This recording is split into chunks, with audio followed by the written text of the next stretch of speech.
بسم اللہ الرحمن الرحیم۔ ہم ایک ایسے زمانے میں رہتے ہیں جہاں صرف کامیابی ہمیں قابل عزت اور قابل رشک بناتی ہے، ہماری انسانی خصوصیات اور خوبیاں نہیں۔ وفا کرنا ہر کسی کے بس کی بات نہیں، یہ خاصیت خون اور نسلوں میں پائی جاتی ہے۔ پرانے لوگ سمجھدار تھے، تعلق سنبھالتے تھے، پھر لوگ پریکٹیکل ہو گئے، تعلق سے فائدے نکالنے لگ گئے۔ اب لوگ پروفیشنل ہیں، فائدہ ہو تو تعلق رکھتے ہیں۔ ہم جس احسان فراموش معاشرے کا حصہ ہیں، وہاں اگر سونے کی پلیٹ میں بھی کچھ دیا جائے تو چمچہ نہ ہونے کا شکوہ بہرحال رہتا ہے۔ دنیا کا مہنگا ترین تحفہ وقت ہے، جو آپ کو صرف دل سے چاہنے والے ہی دے سکتے ہیں۔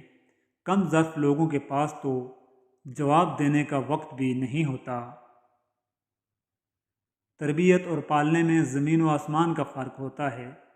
آپ کا لہجہ، آپ کا رویہ، آپ کا اخلاق بتاتا ہے کہ آپ کی تربیت ہوئی ہے یا آپ کو صرف پالا گیا ہے۔ جب آپ کے جسم پر 3 چیزیں ظاہر ہونے لگیں تو سمجھ لیں کہ آپ کی موت قریب ہے۔ کالے بالوں کا سفید ہونا، بدن کی چستی و توانائی کا ختم ہونا، نمبر 3 بدن کا جھک جانا۔ 3 لوگوں کو کبھی مت بھولنا، ایک جس نے مشکل میں ساتھ دیا، دوسرا جس نے مشکل میں ساتھ چھوڑ دیا، تیسرا جس نے مشکل میں ڈال دیا۔ صبر رکھ بندے، کمزور تیرا وقت ہے تو نہیں۔ بڑا کام وہی شخص کر سکتا ہے جو خود کو چھوٹا کرنے پر راضی کر لے۔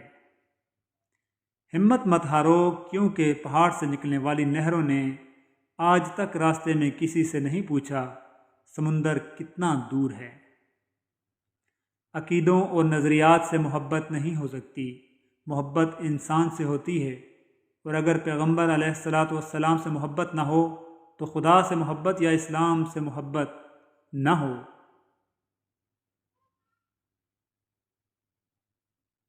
ہماری ہڈیوں سے گوشت تو اتر سکتا ہے، مگر ہمارے دل سے نبی علیہ السلام کی محبت نہیں اتر سکتی۔